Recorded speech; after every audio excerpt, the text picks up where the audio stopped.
Such an hi everyone. Welcome along. Great to see such a great crowd along today, and I'm sure we've got a number of people online as well. So for those online, great to have you along. Please could you mute your mic, and we'll you can put your questions into the chat either during the talk or pipe up at the end and ask your question if you'd like to. But for now, I'd like to welcome Katherine and Maddie, who are from Nature Positive, and they are long-standing colleagues of ours here at the Centre for Sustainability. And we're excited to hear all about the outcomes of their work that they've been doing, including several hundred interviews with high country farmers over the last few years, an incredible data set where they're now trying to understand and evaluate the concerns and issues and stresses that our high country farmers are experiencing, and trying to understand that through using social metrics, which is really exciting, and I can't wait to hear all about that. So I'll hand over to you too. Welcome, and thank you for coming. Thank you. Kia ora. So I'm Katherine. I'm going to hand straight over to Maddie, actually. Do you want to... Great. So yeah, kia ora koutou everyone. Thank you for being here today. Really appreciate your attendance. So this talk today with a quite obscure title, which we will sort of link to why there's a Roman goddess involved about partway through the talk, so you'll just have to hold on to that if you really want the answers. But yeah, essentially we're coming to the end of a 5-year research project called Hill Country Futures that was funded by quite a few different industry bodies, but run through B+LNZ New Zealand. And it looked at the future of hill country farming. And so today we're going to share the up and down journey of the process we undertook, and sort of where we ended up and how we created what ended up being quite a different output to what we initially started with or intended to have. So I'll pass it over to Katherine. Thank you. So go to the next slide. So as probably everybody in this room will know, farming's at a crossroad. Sorry. Oh, that's okay. Oh, there we go. We've got the farmers grappling the direct and indirect impacts of climate change and changes in societal expectations, and new environmental regulations coming on the back of that. And it was well accepted within the industry that business as usual isn't cutting it. Hill country farming, so by Hill Country Futures, was set up because B+LNZ New Zealand and other key players in the industry for sheep and beef farming came together, recognised this, and applied for a grant through MB. It was a business and industry partnership program, which I don't think exists anymore, but it's this funding to allow a real challenge within an industry to be resolved by academic researchers. And that's key. It really is an applied research program with all the challenges that we'll talk about. So the initial starting place was, how can we future-proof hill country farming? So how can we future-proof the profitability, sustainability and well-being of the farmers, their farm systems, the environment and the rural communities? So some big questions there. And if we go to the next slide, what our team was involved in looking at was, with these questions, which really were the nub of a much bigger research program. So what's the vision? If we're looking for a different future, what's the vision for that future?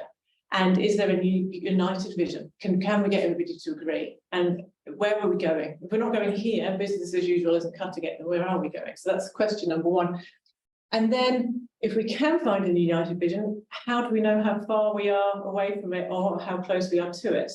And would that be the same on all farms? Is it possible to come up with a system?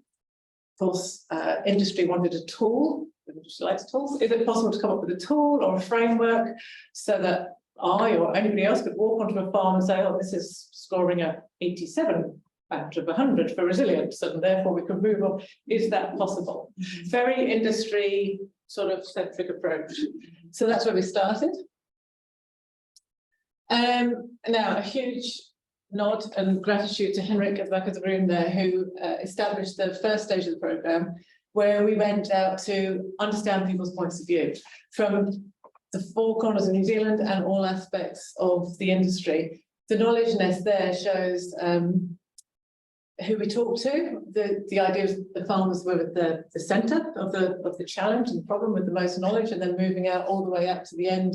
Observers and influencers included people from the media, academics, and people interested. And then also we spent a lot of time talking to people within B+LNZ. So talked to over 300 people in around just under 170 interviews, all face to face, and then collected this incredible data set. That was just before COVID kicked in. So if you go to the next slide, the story really starts in the COVID lockdown with a research team grappling, working our way through this massive data set, thinking about those big questions. What's the vision, and could we come up with a tool? Could we meet this industry need that we want to measure and monitor resilience? So in the very first instance, we took the major themes that had come out of the interview data set, and we put indicators and metrics to them. A very sort of traditional rectilinear framework approach, sits very comfortably with industry. Didn't sit entirely comfortably with the research team, but we knew that, and we thought, well, we've got to put it out there in order to test, does this cut the mustard? So we took it out to farmers and to rural professionals, and this is the feedback we got. Yeah, it's all right, but which was sort of polite, but and the feedback really was key to the measurement out who is going to do this work, and if it's going to be done as a quality assurance sort of framework, which would be led by the markets or a meat processing company or something, then there's work being done in that area already. Say for next year, that's a different there's a slightly different set of questions around that if it's customer led. So who are we doing this for, and why? If it's to be done by the farmers or a rural professional going onto farms, like lots of farmers at the moment will pay for have soil testing or water testing, then how much would they pay for that? You're going to have to keep the cost low. Avoid overlap with existing tools and surveys. Keep it really simple. What we want is something really simple. Now the challenge you've got is keep it really simple, but resilience is a complex problem. So you've got this massive complex problem, but we want a really simple. We want to know quickly. We want you to say, which gets into sort of release this gen approach, which is very hard to put into a framework with numbers. So we go around all these things. So that's where we got to. We started here with our quite distinct KPIs for the project. We got to here, which sort of met the industry need, and we thought, how can we do things differently? So yeah, we got to this point of how can we do it differently, and essentially we decided to take a step back, and taking that step back meant reassessing what does resilience mean to people, what are the different parts of resilience, and how can we think about this and potentially visually or diagrammatically show this. So we went through this sort of myriad of different kind of resilience framework diagrams. There was a lot of Canva work and PowerPoint work and color choices, and it was a real process. But anyway, we ended up with something more or less along the lines of this that identified there were 4 key components of a resilient farm. There was that the farm business had to be working well, the farmer themselves had to be healthy, the farm environment had to be working well and was healthy, and then of course that was all connected and encompassed by the support networks that support all of that to function well. And so what we did is we pulled this into some kind of resilience process kind of diagram, where if you put a lot of work to actually improve those core components, you can increase the farm's ability to adapt, and particularly the farmer, their ability to deal with climate change, market change, regulatory change. They had more options to recover from unexpected events, which enabled them to plan better for future improvements as well as the success of their farm. And that allowed a clearer path forward, which obviously supported that whole farm system, all those components together to be more resilient for the next loop. So it was a big positive feedback loop. So what we found is that we sort of put this out into the world and sort of sought some feedback on whether people liked this as an alternative to the original version 1 of the framework. And the feedback we had was really positive. People really liked this high-level conceptual understanding of resilience.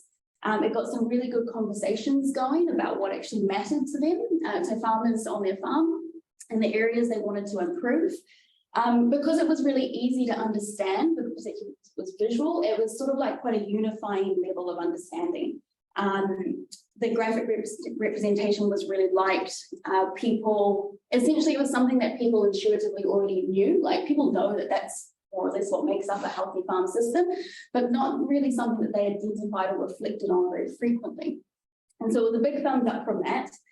And which is interesting because it struck us as the researchers that this was actually a really simple understanding, right? It's a systems process. We're like, well, yeah, duh, that's kind of how it works. But like I said, it was something that was intuitive for the farmers, but actually having it visually in front of them was a great conversation starter and was actually proved really useful. So what we did is we had this new sort of understanding, this conceptualization of resilience. We built that into what we then called the resilience framework, which during that process, some of the people that gave us feedback was the Agri-Women's Development Trust, and they actually liked it so much that they took it off into use in some of their programs, particularly our resilient farming business and the Know Your Mindset programs that they offered for women involved in their networks. So that was a really awesome sort of offshoot.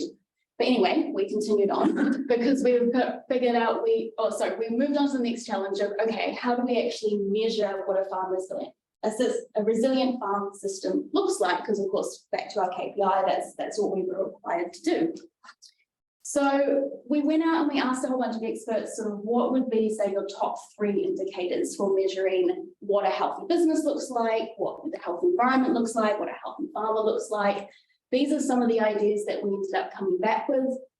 For example, Beef and Lamb, the economic services team, have been reporting business KPIs for decades, like 60 years, 70 years. And so these are the kind of things that they traditionally reported on. Same with environment. We all know that people are measuring fresh water, soil health, animal welfare, those kind of things. The healthy farmer one, we had to get a bit more innovative with because, again, it wasn't something that was utilised that often. But then we decided to pull those indicators into some kind of new format, which we called the sliding scales because we just couldn't think of a better name. But essentially it was where a farmer could rank somewhere on a sliding scale from I'm not doing great to I'm doing really great on whatever the indicator is.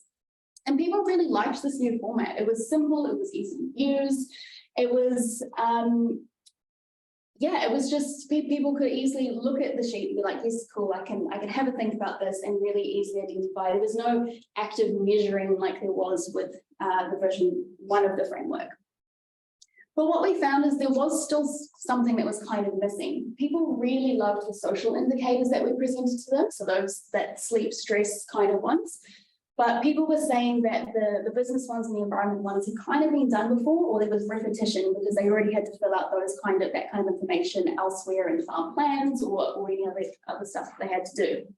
So while we were getting feedback on this version of the framework, we also undertook a gap analysis of various different frameworks that are used to assess a variety of things within the industry already, whether it be the environment, the business, through assurance programs, there's all sorts of frameworks out there already measuring farms themselves.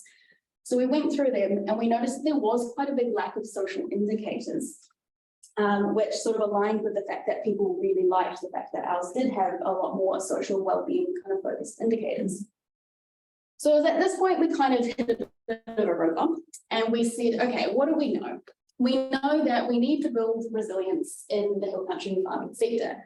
There are widespread concerns about declining mental health and well-being. That was something that we heard a lot in the interviews as well. So we had that first-hand experience. Rural professionals were also then asking us, one of the reasons they liked the social indicators is because they're like, this is great. We don't have anything at the moment to already use to talk about mental health and well-being with farmers. We realize there's no need to reinvent the wheel. Business and environmental stuff is already kind of done and dusted. Like it's someone else is doing it. We don't need to do it. And like I said, that gap analysis proved that there was this gap in social metrics, and there was that love of the social metrics because it filled that gap. So we did a lot of pondering, and what we came out with was, what if we used a wellbeing lens to view all the parts of the farm system rather than just excluding it to one section of the farm system? how would that change the kind of questions that we were asking farmers when we were trying to understand whether their farm was resilient? So for example, in our resilience framework, what if we were asking questions on the farmer? There's overlap here between the healthy farmer and the healthy farm. So for example, do you enjoy doing the environmental planning work that you're doing? Aspects of kaitiakitanga would naturally fall into there because it's quite a culturally attuned process. People care about their environment. So you've actually got an interaction between the farmer and their values and the environment. And also the overlap on the other side. Is your business causing you stress and worry? And how does that therefore impact your well-being? And so we kind of decided, what if we switched the whole project to actually focus on just sort of these more well-being and social-centric ideas. So like, okay, should we switch to a human focus? That's not our KPIs. Oops.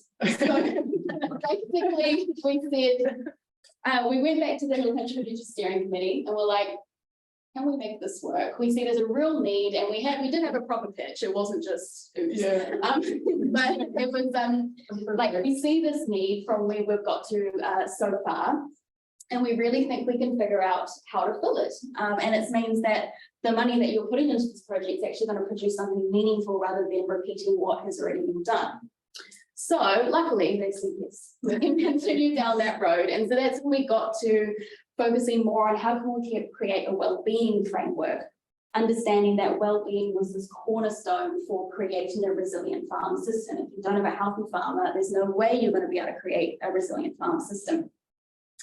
So we started this massive process that was somewhat represented like that, with a lot of different versions of the framework, before we eventually came to FarmSalus, which was the name of the final framework that we came up with. And so this is our connection to the Roman goddess, Salus, who is the Roman goddess of health and well-being. And so essentially what FarmSalus aims to do and that it's a tool that's designed to encourage farmers to have conversations about their well-being and their resilience. It's designed to address that gap in well-being metrics and understanding and tools in the industry available at the moment. And it consists of a series of resources, one of which is the sliding scales, which are far more developed now. Again, this is like 6 versions in. They finally came up with a nicely developed set of sliding scales that used a well-being lens to understand how the farmer is feeling and interacting with those different elements of the farm system, as well as in a few other resources like the ideas about the conceptual framework that became that got turned into an actual resource, as well as then support information sheets. So if people were actually in a place of quite mental strife or difficulty, we could actually help direct them to get professional help. So that all sort of became encompassed in what became FarmSalus.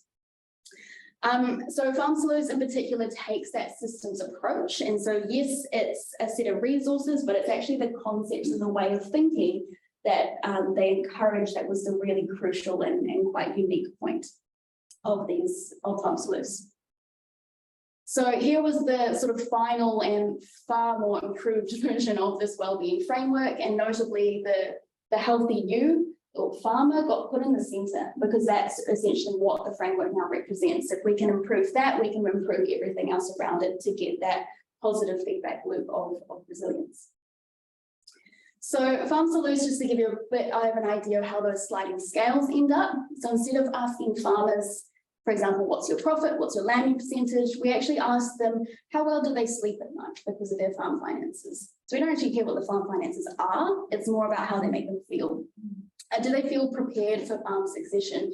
Because one of the key things out of the interviews is that a lot of people aren't feeling prepared for farm succession, and that was causing a massive amount of stress. Instead of asking people what their water quality was or how many meters of stream they had fenced, we actually asked them, do they feel present in their environment? Do they feel prepared for increasing weather variability? And how far along the journey do they feel like they are for their environmental work and planning? Instead of the social metrics being confined to whether they're meeting health and safety requirements or employment law, which essentially all the frameworks currently kind of consisted of. We went a lot broader, and so we're asking farmers how much energy do they have? Are they stressed? Do they enjoy what they do? Do they feel connected? And actually, what's their future outlook like? Do they have hope for themselves, for the industry, for the work that they're doing? And then, of course, adding in support networks, because that wasn't acknowledged in so many frameworks at the moment. So how do they connect with the community?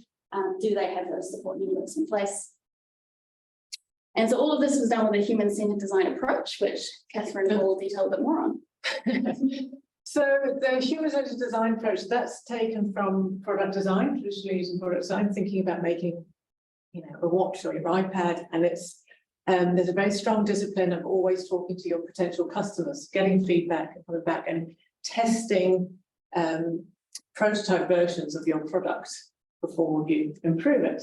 Whereas in science research, we can get quite a long way down the path before we test it to people, assuming that we know all the stuff that we're thinking is what's needed. And so having this very tight and strong industry research partnership was brilliant. And so I had a co-researcher or co-worker in beef and lamb who was an expert in human-centered design, and I learned an incredible amount. And that continual testing, even of the sliding scales diagram that Maddie saw, and I was like, oh my gosh, the colours are awful, we can't show anybody that, And she'd be saying, no, we're holding a meeting, we're getting some farms together, we're getting some, some farm consultants together, and we're just going to batch this out. We'll ask them for 15 minutes of their time. Those really quick iterative feedback loops were golden.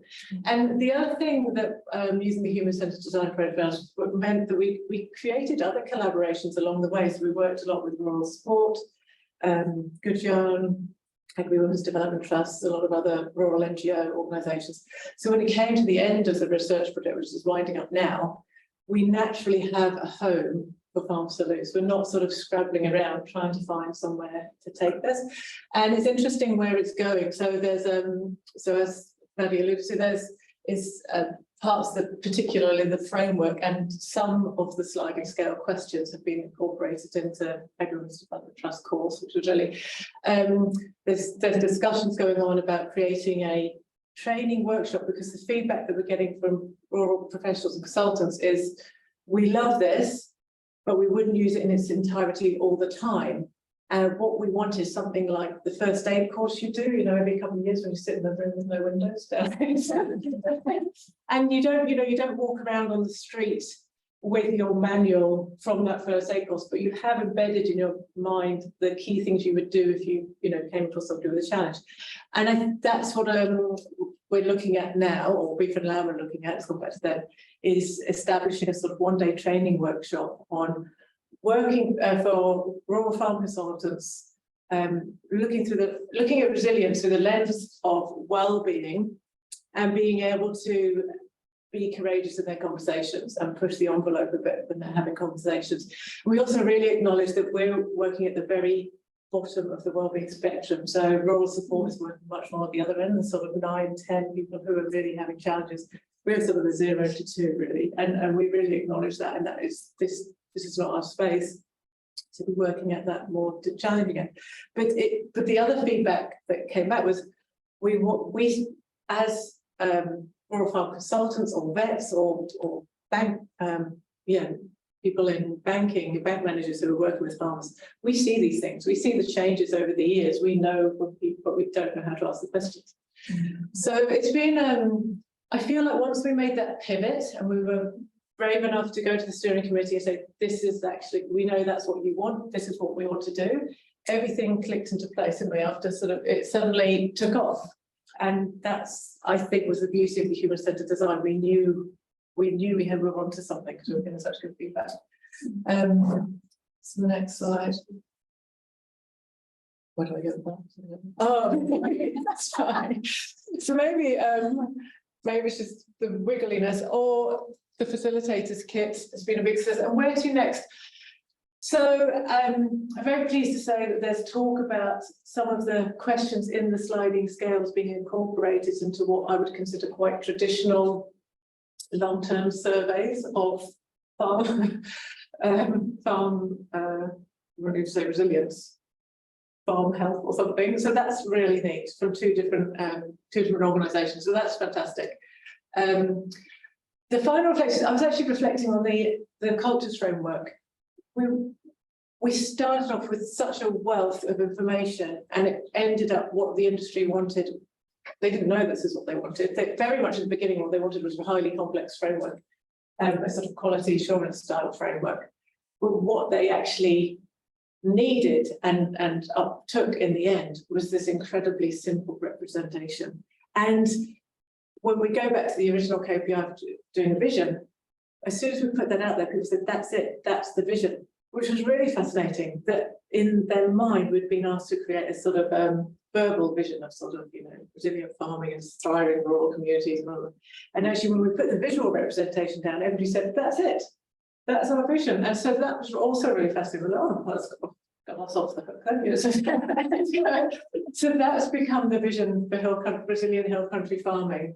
The complexity of working with well-being and working with social metrics causes incredibly difficult trade-offs. But you've got these as an ecologist, I really struggled because I've been trained to look at everything and measure everything. And I'm talking to Andy over the social side, but no, we've missed this out. So there was a lot of conversations. What do we keep in? What do we drop? And but that discipline of human-centered design and always going back to the end users was key. They just directed it in the end, and I just learned to step back and let it take its own course. Apply science is not always easy. There were some really challenging conversations along the way, and it was nerve-wracking because we didn't know what the end result was going to be, and we put ourselves up there to the steering committees to say, we'll do this, trust us, and we'll deliver. And then we're like, well, we've said it now, where is this going? So, but it's been fun, and it's been a really good journey, I hope, Patty. I think it's been a great. So a huge thank you to everybody on the team. Starting off with the interviews, Henrik and the team, the social research team at the beginning. The funders are named there. There's the support, the Hill Country Futures Management team at B+LNZ were incredible, and special thanks to Agri-Women's Development Trust, the B+LNZ extension team, the Land for Overall Support, who tested multiple iterations of the questions and the frameworks. Thank you.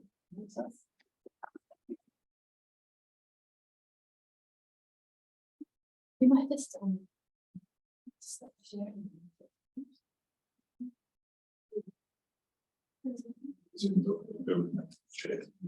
Oh, angry members of the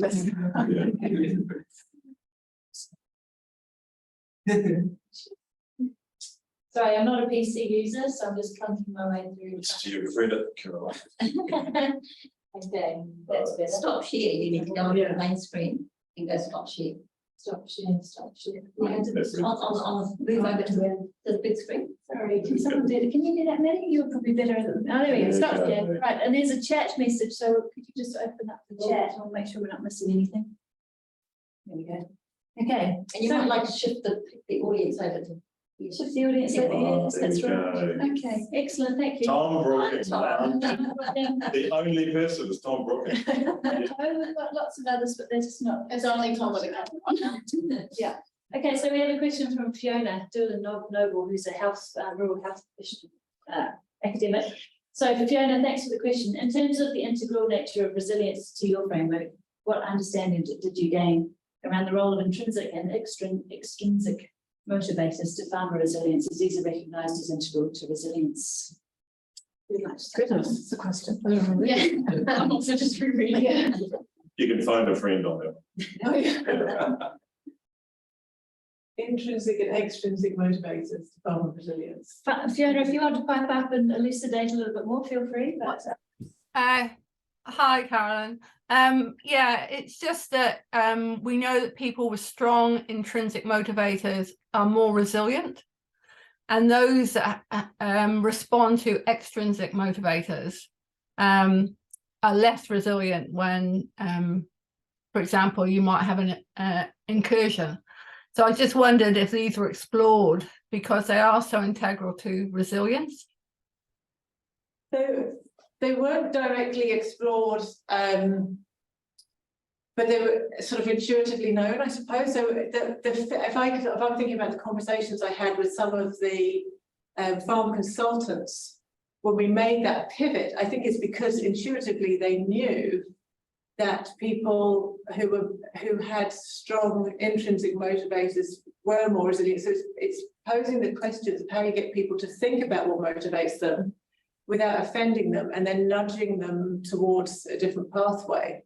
That's really what the FarmSalus is all about. It's getting people to reflect on their own values and what motivates them. Is that working for them? And then nudge them forward. But we didn't specifically look at our interview data with that in mind.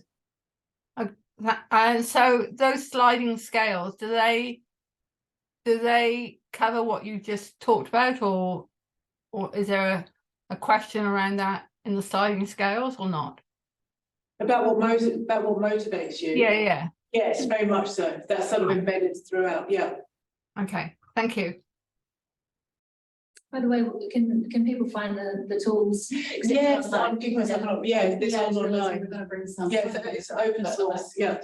Fantastic. Yeah. Excellent. Any other questions? Katherine. I thought that was great. Thanks, Katherine and Maddie.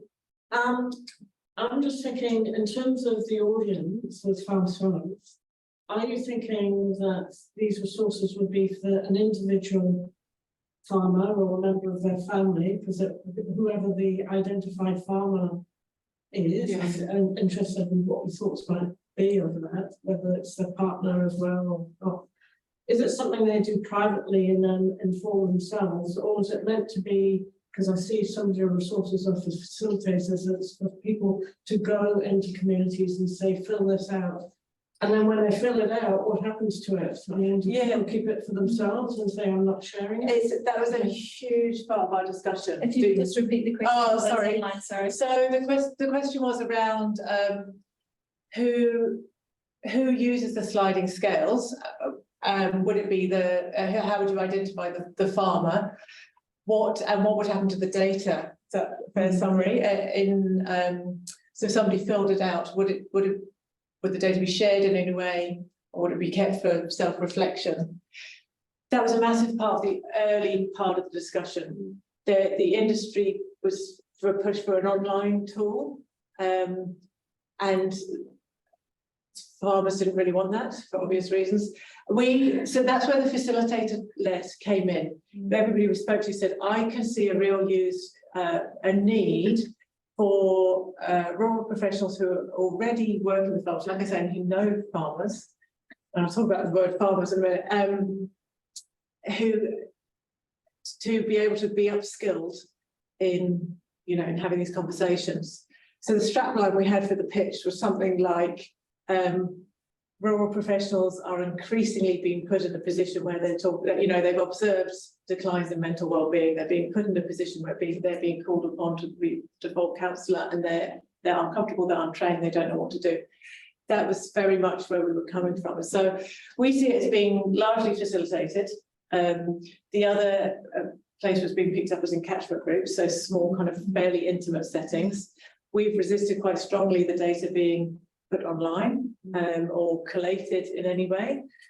That's going to be explored further by B+LNZ, but I guess we've sort of drawn an end of it there. But sorry, just to add on to that as well, I think part of the reason why we resisted that as well is that the benefit of the tool was actually the process and the reflection that happens while you're doing it. It's not so much about what happens with the data after, it's about that thinking process. It's not about what you score, because you don't score it, there is no scoring in the system. So that, I think, led to that. And it's something that we had to work through with the Women's Development Trust. So they've used it in an online course. So they've shared anonymously, they ask for permission to share anonymously the responses within their course, and then they leave it there. It's really how I see it. And farmers, we see everybody work on the farm. It was in terms of our audience and who would use it. There's a lot of discussion, a shepherd, a contractor on the farm. So that's why we say a healthy you, because that negates a lot of that conversation. It's like, where do you stand in all of this? Yeah. Janet, did you have a question? Yeah, first of all, thank you for sharing the research journey. People often don't, and I think it's really interesting to see where you've come from and the processes you've gone through, because research journeys are exactly like those tangled lines sometimes, and it's great to see where you've got to.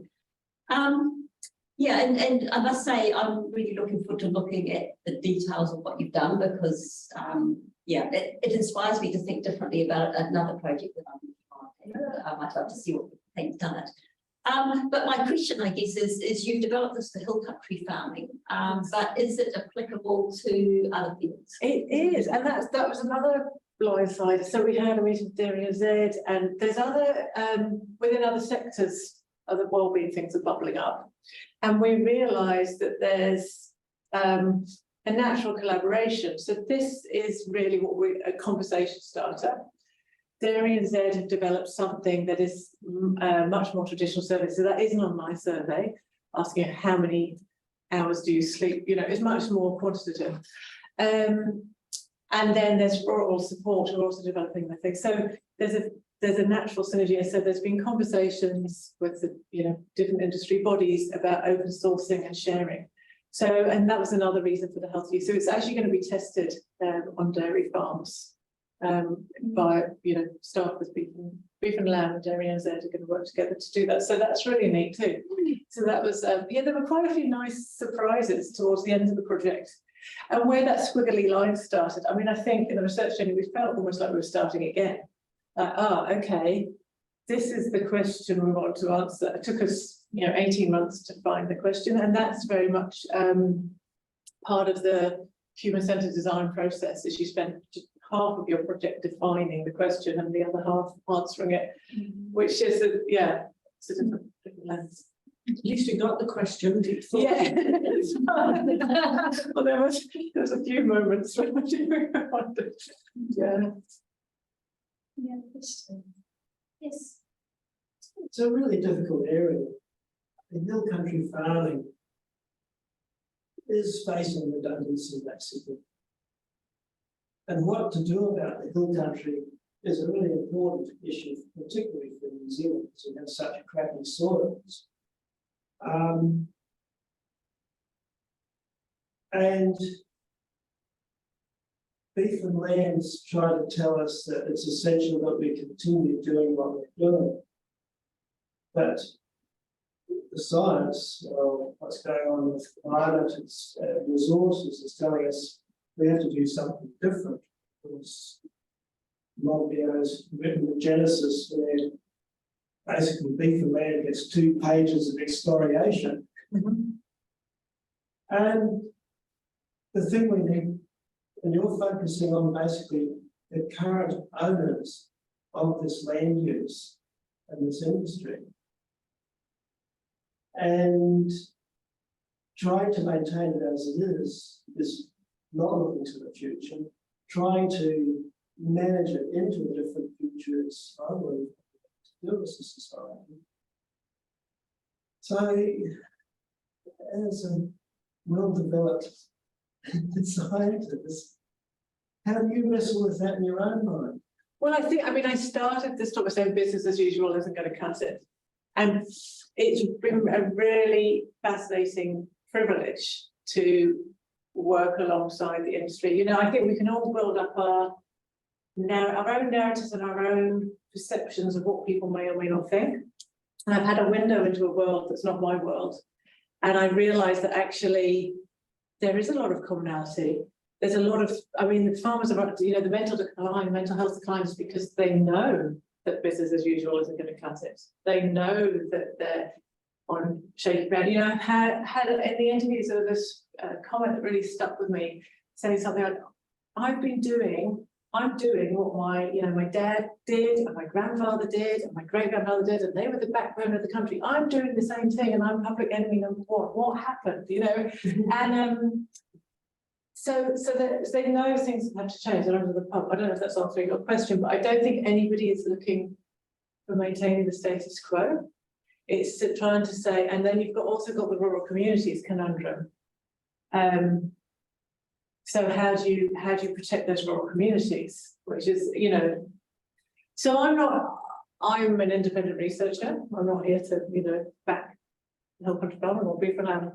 But I would say it was a privilege, and there were some surprises by working so closely with industry. Can I answer that question? Yes. Yeah, thanks very much for the presentation. I think you guys have done really, it's been a fascinating journey. It's really nice to know there's some social science being done on rural New Zealand. It's a very important question. It's one we wrestled with in the Argos project as well, because we're dealing with a particular water system. Like what did one tool or intervention do to the scale of the problems we're facing? And I think, you know, at one level you can say dismiss all tools because we actually need the landscape level planning change. And the journey we're on the East Coast alone really says that, you know, individual farm by farm change there is not actually what's required, you know, and the lessons of the Great Flood of 1938 and the lessons of the Great Flood of 1968 and the lessons of Cyclone Bowler, you know, eventually Bowler put us in this position where it's not a farm level change, it's the whole East Coast forestry scheme is established, which turns out to be not quite the solution we needed. And so we're on a very slow cycle of adaptation, but the place to engage with that really is in New Zealand's crazy planning legislation, which decentralises to regional councils the ability to determine land use. Whereas in other countries around the OECD, there's a much more active set of mechanisms and tools to say, sorry, we're just having to retreat out of a whole lot of the East Coast. Or we are keeping farmers in this part of the Norwegian landscape, otherwise it would just immediately turn into boreal forest. So I think that is where you direct that. But when the moment comes for planners or politicians or whatever, it's like Ernst Stavro Blofeld. With Tom, you're a star of the show. With your cat. When the moment comes to engage in redesigns, the situated actors, the actual people there, the actual communities, the actual farmers, the actual foresters, they are the essential resource of what is possible in the potential climate. And I think that's what this tool captures, because you will find people using this tool who will end up just discovering that they're maybe not even realising using it until they're on the way up.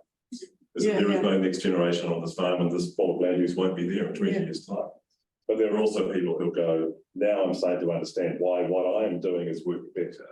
And you end up with those situated examples. Yeah, so, joining the dots of, look, you're not getting any sleep, your profits are down, you're under the pump, you know, allowing the facilitators to kind of nudge people towards the realisation, maybe actually. And now you've had a Hugh official monologue. I'm off to Sassy 101. Okay. Thanks, guys. Henrik. No, I agree with. Oh no, I'm leaving the room just as Bola starts to speak. I agree with Graham's era about future change, but I think the tool works in lots of ways. First of all, in giving confidence about the polish of change at a general level and the need for change. So that's the first phase, and it will help a lot of skeptics or people who are frightened of the politics of change. Another thing I would say is that subsumed within that knowledge needs design was actually a subgroup of innovators who we didn't choose randomly, but we meant to because they were changing. And it would be fascinating to be able to use the tool to figure out whether those people are happier, improving. And you could find the tool into a before and after feeling about well-being increasing when the industry does some sort of, or an individual farm does some sort of intervention, so that you can track your journey of individuals along the way. So I don't think we should get into a paralysis by analysis that we need global change and not leave it unsaid about, well, how the hell are we going to do that? I think this is a very good start in terms of triggering into incremental change and getting confidence along the way that it's improving well-being. So, so I kind of agree with Graham, but I think the practical realities of this talk would be a real litmus test to change. It's good. Congratulations. Yeah, just a short. The thing that people aren't talking about is how we financialise property in our country. So now the price of houses and the price of farmland is not related to their utility values. We're just not talking about that. So our ability to change what we're doing in the hill country is burdened by the fact that on paper it's worth millions. No, I agree. And that's part of this change in succession conversations too. Ray, you had a question? I guess to follow up on the idea of succession and what the future is for hill country farming. There was a question there about how unsettled and the level of stress that succession planning is causing. I wonder if what other words did you consider for succession planning? Because it's sort of got handing over the same business to the next generation is implicit in that term. I wonder if there's another term that the industry needs to. Yeah, it's very much used in industry. Yeah, you're right. I mean, we took the language, every word in those slide scales was edited and re-edited, and it's very, so like I said, it's very led by the industry. But it's a good question for us to poke back. I mean, our role increasingly towards the end became nudging with those kind of questions like, are you sure, is that kind of work done? We became sort of trusted advisors towards the end, I think. We didn't we? It was really, that was a fascinating part of the journey as well. But yeah, it's a good call. Great. Any last questions? I'm sure we could go on to it. Yes, Lucia. Oh, there's a hand up. Oh, Tom, yes. Can you unmute yourself and ask your question, Tom? Sure, just a quick one, but I think it's quite important. Can you just tell us a wee bit more about the interviewing? This is just going back to my time when I was on the Cabinet Committee investigating access to farmland. And one thing that came out of that was there was a huge improvement in terms of communication as we slowly worked through it. And the hostility of some quarters dropped away quite a lot, simply because we were talking with people about things actually they were very worried about, and they were feeling totally neglected. And when you sort of got towards the end of the interview, particularly when, I hate to say it, but some Federated Farmers members went, the line we got was quite different. And people sort of opened up and became a bit more relaxed. I just wondered if you found any similar sort of patterns, because obviously you had to change your questions and change your whole way of talking about resilience. But I just wondered if you could tell us a wee bit more about what went on in the actual interviews. So the large series of interviews at the beginning was all of the same questions. They were about 90 minutes long, face-to-face interviews, and we were there without any, I mean, some of the teamwork would be from the lab, but without any agenda as such, so we made that clear. And I was very humbled by the level of trust that we were given. But you're right, the need to be heard and the need to be understood was one of the major sort of high-level themes that came across from all sectors of industry, from the farmers, but also from people working in regional councils, people working in the ministry. People want to be understood, and the phrase "shrink the distance" we heard a lot as well. That people felt that, this us and them. They don't understand us, we want to be heard by them. From that, actually, there was sort of another offshoot of the project with a much more emphasis on some communication and telling stories and investing in positive news stories from farmers and things. But the level of trust was incredible. I don't know if Henry wants to talk about that. We were very humbled by some of the testimonies. People were under a lot of stress, and they wanted to upload.